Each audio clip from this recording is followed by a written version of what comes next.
Ignatius Press and the Augustine Institute present the Formed Book Club. Catholic book lovers unpacking good books, chapter by chapter. If you like us, please help us by subscribing and by reviewing us on Spotify, Apple Podcasts, or wherever you might listen. And don't forget to sign up for weekly updates and study questions at formedbookclub.ignatius.com. Welcome back, or welcome to the Formed Book Club.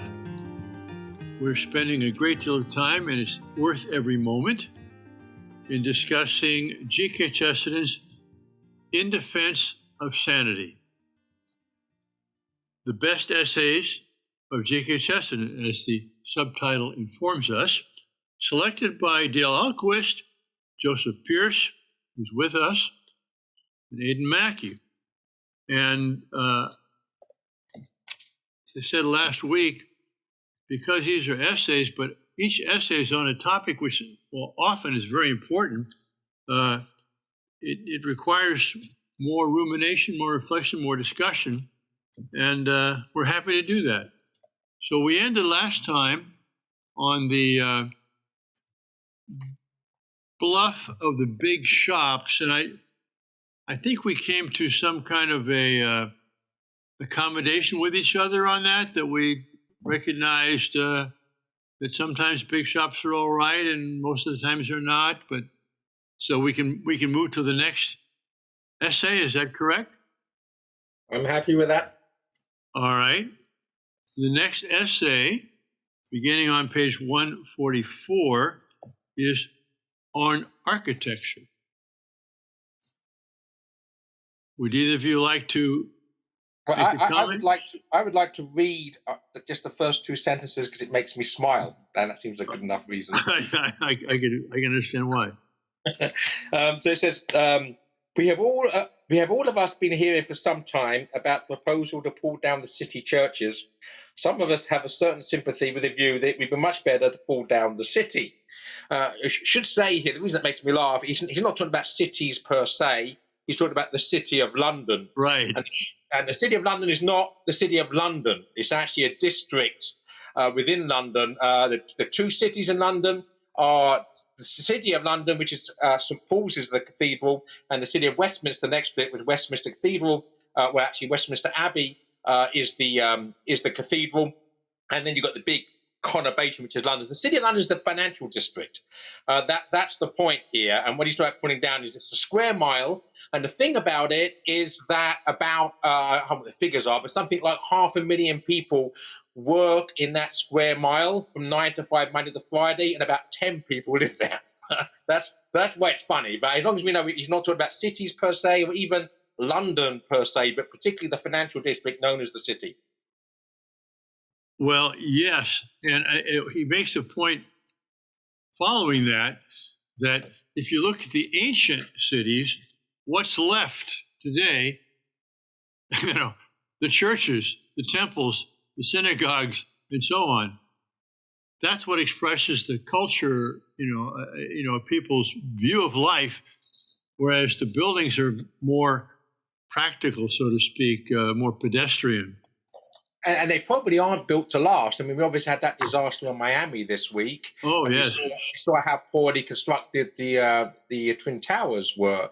If we're talking about, the sands of time, 500 years from now, how many of the huge skyscrapers that are housing banks are still going to be there 500 years from now, whereas the churches that were built of sturdier stuff will be? Well, in fact, our son, the artist who studied architecture for a time, he said that the modern buildings are only built to last about 35 to 40 years, that the welds and the metal and all of these things that are keeping them up actually diminished rather quickly. And so you're absolutely right, Joseph. These things are not built to withstand time. And to Father's point, on 145, Chesterton says that, yes, the religion, we generally find their religion, meaning other civilizations, more interesting than their commerce. And then he goes down and talks about the bottom of the page, the merely commercial life of England becomes less and less English, and the material machinery of London is looking more and more like New York. And it seems likely that, as so often happen, things native and domestic will have to retire into a sanctuary. So, this is, of course, it was published in 28. I don't know when it was actually written, but, if you look at the commercial districts of Singapore, Hong Kong, New York, London, that's right. They all look the same. They're all the same kinds of temporary, fleeting and temporary as the money that gets exchanged in those places is. Yeah, it's very prophetic of globalism, this essay almost a century ago. And obviously the writing's on the wall and Chesterton can see it. Yep. And back to a previous point we both made, or you, Vivian, at least, about the non-long lastingness of churches that are built. That is, for me, on the west coast of the United States, the great hope, because we went through a period of cathedral building in the 70s or 80s, a little bit before or after, in which architecture had to be signature. That is, an architect was given a commission to build a church or cathedral. It had to be unique, something which expressed him and his view. And so we had these horrible structures on the West Coast, starting with Los Angeles Cathedral, which I will not set foot in. It looks like a warehouse. It does express, modern art and architecture. Even here in San Francisco, which I think is not terrible, but St. Mary's Cathedral is something you would never expect to see a parish church look like that, imitate that. When you go to France, especially Germany to Italy, you have cathedrals, but they're kind of larger versions of what a church ought to look like. And I think I've mentioned this already on our book club at a previous conversation. Your youngest son, Stephen, who became an architect, was in architectural school anyway. When he was a young boy, and his brother Thomas, who's not an architect, but a very reasonable, rational guy, when they were young, 10 or 12, it was in 2000, and Pope John Paul II was having new churches designed for the outskirts of Rome to celebrate the millennium, and they had the pictures of these various designs. And both your boys said, but they don't look like churches. Yes. And so then we go to Oakland. Thank God that cathedral, which is very recent, is sinking into the mud of Lake Merritt, both the parking lot and the cathedral. So that won't be around for too much longer. So we're hoping that maybe, the generations coming after us will be able to provide churches which truly are models of places of worship and not of some architect's ego. Well, Interestingly enough, I'm sorry, Joseph. I was just going to say that if you want buildings that last, my son, who studied architecture, said you actually have to go back to building them in stone, that the stone masonry foundations of those buildings of the Middle Ages, that's the way you build a building to last. Yeah. Right. Well, you quoted one or both of you from page 145, the top and the bottom. I want to quote something from the middle because he talked about Moloch, where they sacrificed children to the god Moloch. He says, but the comparison of commercial and religious centers is connected with another question that's perhaps more immediately modern than worship of Moloch. He says, we've not got quite so far as reviving that sort of Eastern mysticism as yet. Yeah, Moloch, Eastern mysticism, right? Sacrificing infants to the god.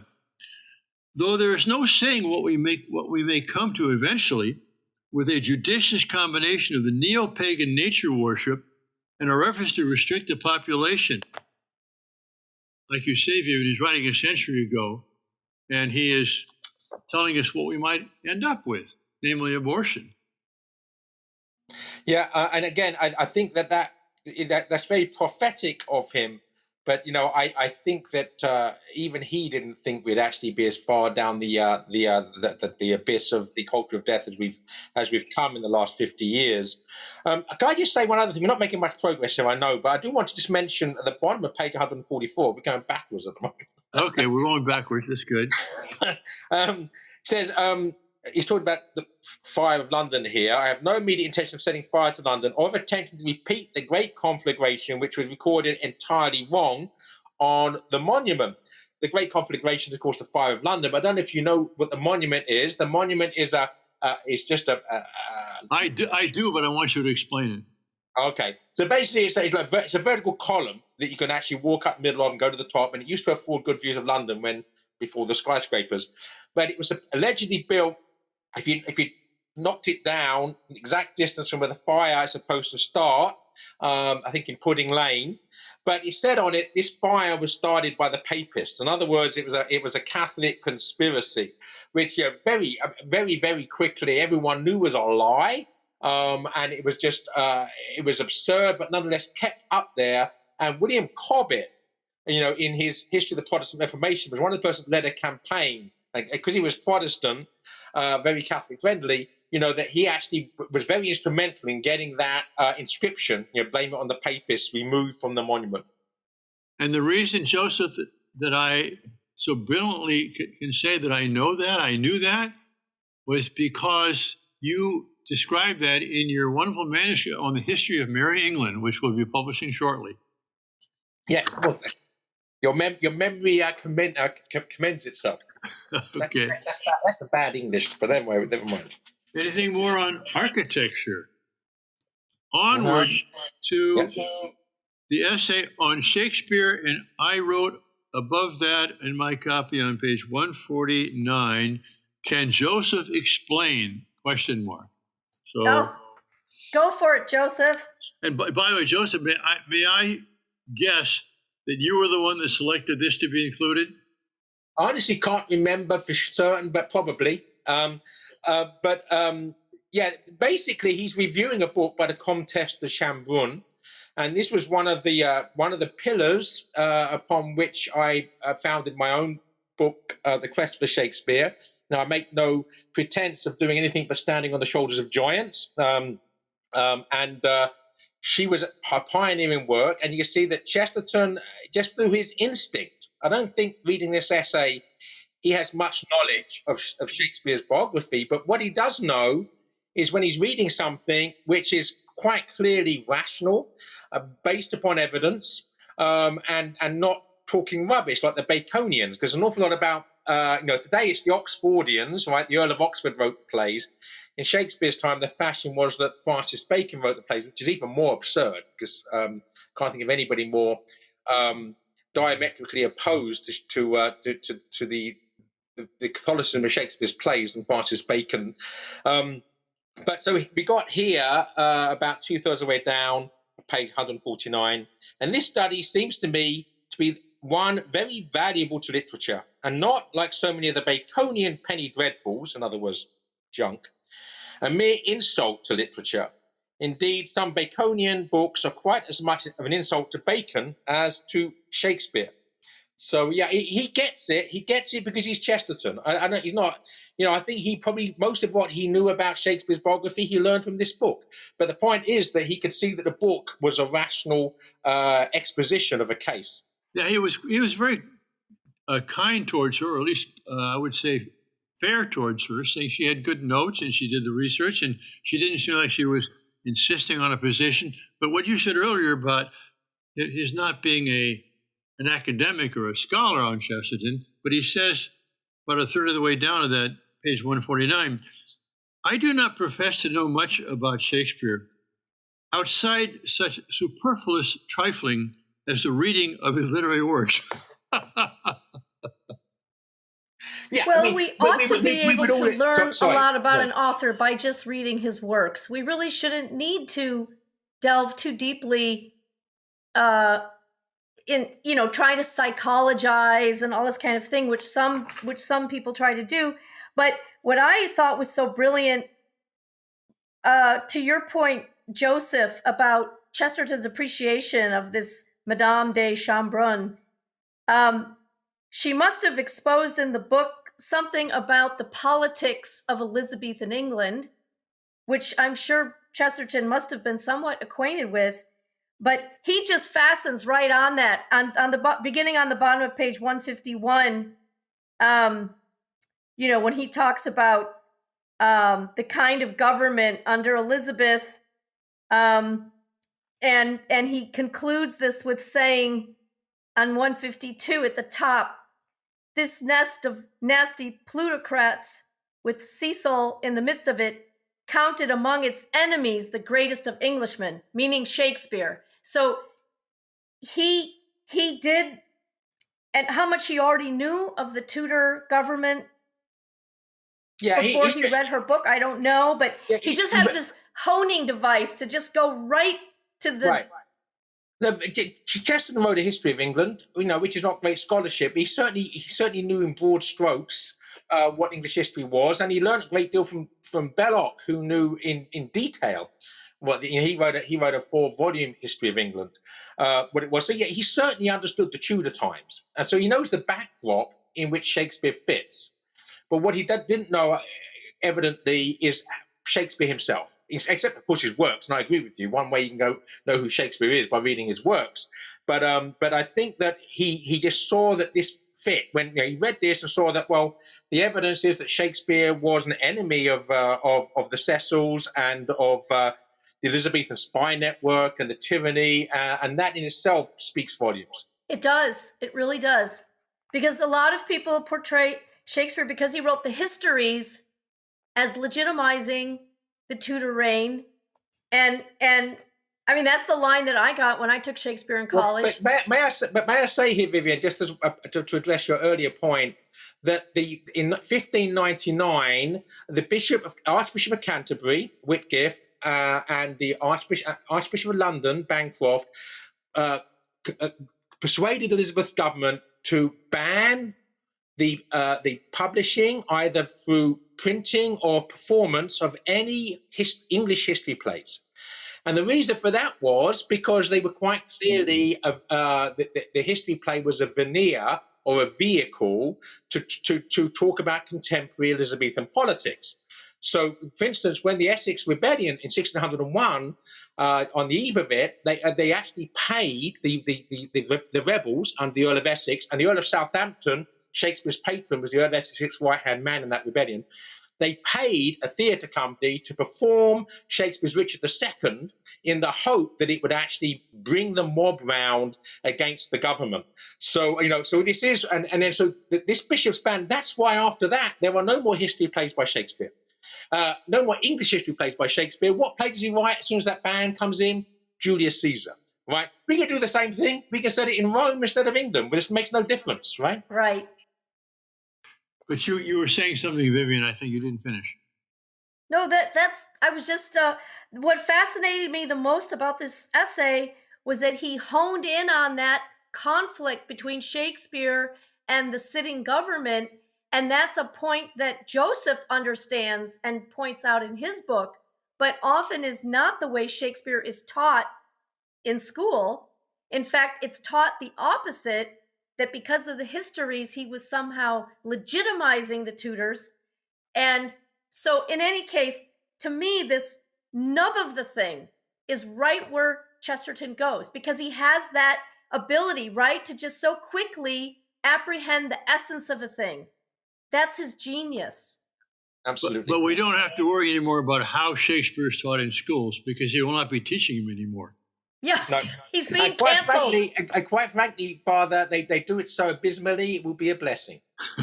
So well, then when he concludes it on 153, this is Chesterton at his best. Perhaps after all, that era really was the great spiritual battle. Right? Somehow this gets glossed over the way Shakespeare is often taught. And so we have people like Joseph Pierce to thank to not let us forget the essential facts of the matter that make us realize what an epic battle that was and what side of it Shakespeare was actually on. Yeah. Amen. Amen. Hallelujah. Now comes a chapter that always warms my heart when someone who really knows what he's saying and talking about expresses views that conform with mine, or that to which mine conform. We just had, Joseph and I, well, you, Vivian, too, we just had a discussion about whether or not we should publish a new translation of Dante, which was essentially in free verse. That is to say, no discernible meter or rhythm. And I was opposed to it because I don't like the idea of poetry trying to be presented in another language in a different form like that. But so these things he said in this chapter I enjoyed very much. But I'll give the word to you folks first before I comment too much. Vivian? Well, I love the fact that at the very end, Chesterton writes, this is page 158, I do not say there is no other way of producing such an effect, meaning the effect brought about by rhyme and meter. I only ask, not without longing, where else in this wide and weary time it is produced. So there's a kind of openness here that I appreciate, that, well, maybe it's possible, but I haven't seen it, because I have seen some modern free verse poetry that I liked very much. However, I would have to agree with you that, like, for example, T.S. Eliot, I think the man's a genius. I think he's worth the effort of reading. But how many modern free verse poets match his stature? Very few. Yeah, I mean, that's the devil's in the detail there. I mean, I was going to say T.S. Eliot. To me, The Wasteland is one of the greatest poems ever written. And parts of it are in regular meter and rhyme, but certainly not all of it by any means. So it's a mixture or a mishmash of various different poetic forms. And I agree with Father. I don't like free verse, generally speaking, but I don't dismiss all of it, because there are some beautiful poems out there that are written in free verse. But I do think as a tendency, it's been very destructive, because it's basically meant anybody. I mean, I get poems all the time from St. Austin Review, far more than we can publish, and some of them you just, if I'm not feeling charitable, God help me, I write back and say, if you just actually put this in regular sentences, right? This is prose. No, the fact you just chopped it up into lines, doesn't mean it's not prose. I mean, if you actually put it in, made it horizontal instead of vertical, you just sent me a paragraph. It's not a poem. Right. And Chesterton is kind of working on this idea of freedom here, that free verse, as opposed to, let's say, constrained poetic expression, is not really that free. And I like this example he gives on page 153 in the middle there. It does not liberate, that is, make free. Sorry, Father, that can't be 153. It starts at 154. 55, sorry. Okay, all right. It does not liberate the soul so much when a man says, you always look so nice, as when he says, but your eternal summer shall not fade. The first is an awkward and constrained sentence ending with the weakest word ever used, or rather misused, by man. That is the word nice. And I love that when C.S. Lewis in That Hate His Strength, he has that institute of the evil ones. It's the NICE Institute, the National Institute for whatever it was. Yeah, that's right. But going on, the second, that is to say, your eternal summer shall not fade, is like the gesture of a giant or the sweeping fly of an archangel. It has a very rush of liberty. Well, I highlighted exactly the same passage, Father. That's beautiful. That's Chesterton at his best. And I wanted to give a tribute here to our deceased friend, Thomas Howard, a real gentleman, a real scholar, a man with great humor and wit, really an exemplary Catholic and Christian. But at the bottom here he says, Chesterton, I always have had the fancy that if a man were really free, he would talk in rhythm and even in rhyme. his most hurried postcard would be a sonnet, and his most hasty wires like harp strings. And you get an email from Thomas Howard, you had to pass it around, or you talk to him on the phone. And it was like some of the literary gem. He was great. Can I just say something? I mean, you probably know this, and I've said it already. Yawn ostentatiously or something, but you know the history, the etymology of the word nice, do you? Well, basically, the irony about the word nice, and it is the nastiest word in the language, I think, is that if you said "have a nice day" to Chaucer, he'd punch you on the nose, because of the modern word "nicius," which basically means nasty, the opposite of nice, as understood now, has the same etymological root. So when you say to Chaucer, "have a nice day," you mean have a nasty day, have a nicious day. And then in Middle English, when Portia says, uses the word nice, it means fastidious. It means, as in nicety, right? I don't have time for such niceties, is what she's saying. And so the modern word nice means it has nothing to do with. So in other words, one of the reasons it's a horrible word, it has no roots. I mean, it's cosmopolitan. It means something completely different now than what it meant, in Middle English and early modern English. So when those people told me you're a nice guy, that really meant you're a nasty guy. Now I understand. I get it now.